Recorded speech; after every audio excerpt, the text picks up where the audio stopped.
जाको राखे साई मार सके न कोई, ईश्वर का इशारा। शादी के अगले साल ही शिखा माँ बनने जा रही थी। ससुराल में सास सबसे ज़्यादा खुश थी। इकलौते बेटे की औलाद के सुख का मुँह उनकी आंखों से झलकता था। स्थानीय चिकित्सालय में आज से 27 साल पहले सोनोग्राफी की सुविधा उपलब्ध नहीं थी। शिखा हर 3 महीने में कंपनी मुख्यालय के अस्पताल में सोनोग्राफी करवाने जाती थी। परिवार में ननद, ससुर जी, सास और पति थे। पूरे 8 महीने शिवी ने पूरा ख्याल रखा था शिखा का। शिखा घर के काम सुचारू रूप से कर रही थी। 9वां महीना लग चुका था तभी ससुर जी के पोस्टेंड ग्लैंड का ऑपरेशन हुआ। पूरे 1 महीने अस्पताल में ही थे। रात में सास सोती थी उनके साथ। एक दिन सुबह सुबह अस्पताल से आकर रोज की तरह जब उन्होंने शिखा से बच्ची के हाल चाल के बारे में पूछा तो शिखा सहमते हुए बोली कि रात से हलचल समझ में नहीं आ रही। अनान फरान में अस्पताल जाने पर पता चला कि बच्चों को ऑक्सीजन की कमी हो गई है। शिखा के जरिए उसे ऑक्सीजन दिया गया। सास को पूरी उम्मीद थी कि हलचल शुरू हो जाएगी, पर ऐसा नहीं हुआ। अगले 5 दिन डॉक्टर ने इसी दिलासे में निकाल दिए कि हलचल होगी। आखिरकार 6वें दिन मृत बच्ची की नॉर्मल डिलीवरी करवाई गई। शिखा को अपने दुख से ज़्यादा परिवार वालों का दुख साल रहा था। पति टूट गए थे अंदर से। सास अनमनी सी हो गई। शिखा ठीक से अपना दुख दिखा भी नहीं पाई क्योंकि वो तो माँ थी, पर बच्चों से जुड़े सभी लोगों का दुख उसे अपने दुख से ज़्यादा ही लगता।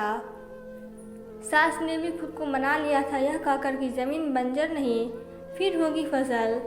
साल बीतते बीतते शिखा फिर माँ बनने जा रही थी। 3रे महीने की गर्भपात हो गया अपने आप। यही क्रम अगले 2 सालों में कई बार चला। शिखा इस वर्ष यही पूछती कि उसकी किस्मत में माँ बनने का सुख है भी या नहीं। अगली बार संयोग से एक अच्छे चिकित्सक से संपर्क हुआ और उनके आश्वासन से सही चिकित्सा करवाने पर शिखा फिर से माँ बनने जा रही थी। 4थी बार। इस बार 9 महीने पहाड़ की तरह बीते। परिवार के तय समय पर शिखा ने स्वस्थ बेटे को जन्म दिया।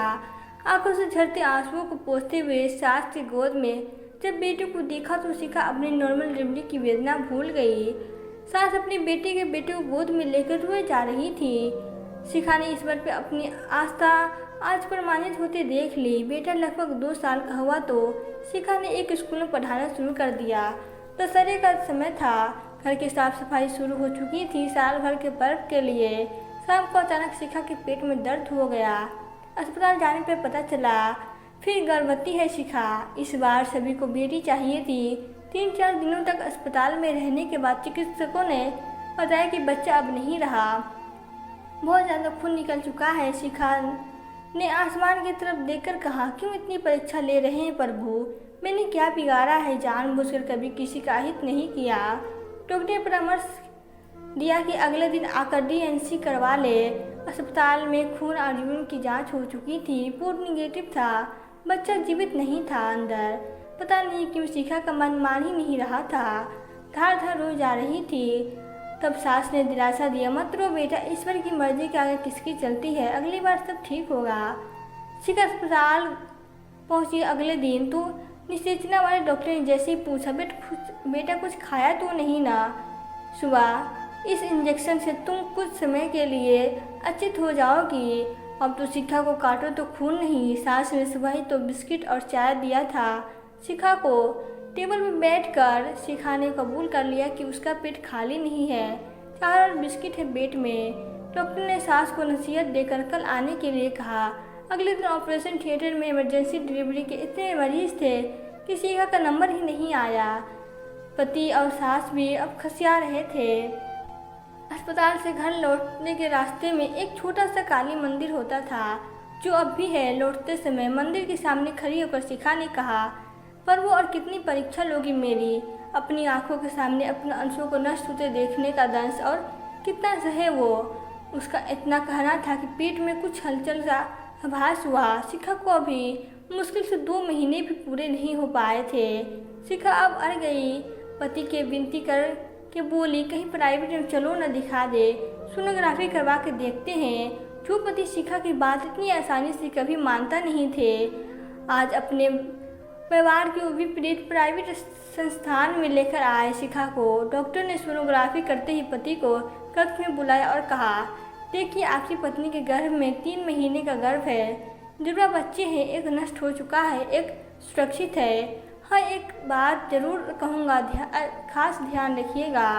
डॉक्टर की बात सुनकर शिखा और उसके पति संकेत में आ गए।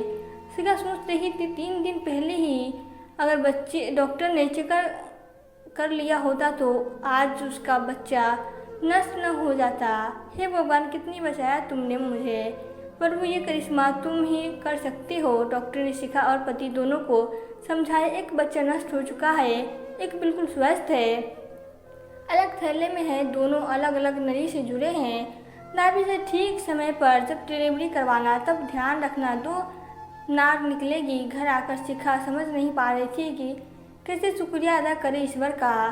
सास ने मोहल्ले वालों की बातों में आकर डरकर कहा कि शिखा, इस बार मत रिस्क लो, पता नहीं कुछ अनपता हो जाएगी तो बच्चे के साथ हम सभी को परेशानी हो जाएगी। पता नहीं शिखा को इतना आत्मविश्वास कहाँ से आया और हिम्मत भी कि सास से बोल ही दिया। माँ, मेरी आंखों के सामने कितने जीवन का नष्ट होते देखा है मैंने। अब इस बार जब ईश्वर ने अपना इशारा देकर इसे नष्ट होने से अब तक बचाया है तो मैं 9 महीने का इंतज़ार करूँगी। अगर मेरे बच्चे में कुछ अनगपत हुई तो मैं संभालूंगी उसे। इस नन्ही सी जान के साथ कोई खिलवाड़ नहीं होने दूंगी मैं। धैर्य के साथ अगले 6 महीने बीते।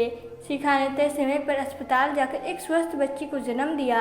शिखा ने जन्म होते ही शिखा के पति उसकी आंखें, उंगलियां, हाथ और पैर देखने लगे कि ठीक है या नहीं। नॉर्मल डिलीवरी से जन्मी 3.5 किलो की बच्ची किसी गुड़िया के जैसे अपने पिता की गोद में फुड़क रही थी। आज वही बच्ची पुणे में नौकरी कर रही है। दिमाग भी 2 के बराबर ही है उसका। सारी कहानी दादी से सुनने के बाद शिखा ने पूछा था उससे, आपको इतनी कम समय में कैसे पता चला कि पेट के अंदर कुछ हलचल हो रही है। शिखा ने तब जवाब दिया, पता नहीं, शायद ईश्वर का इशारा मिला था। तो दोस्तों, आपको यह कहानी कैसी लगी? अगर कहानी अच्छी लगी हो तो वीडियो को लाइक करें और प्लीज़ चैनल को सब्सक्राइब करें। Thank you.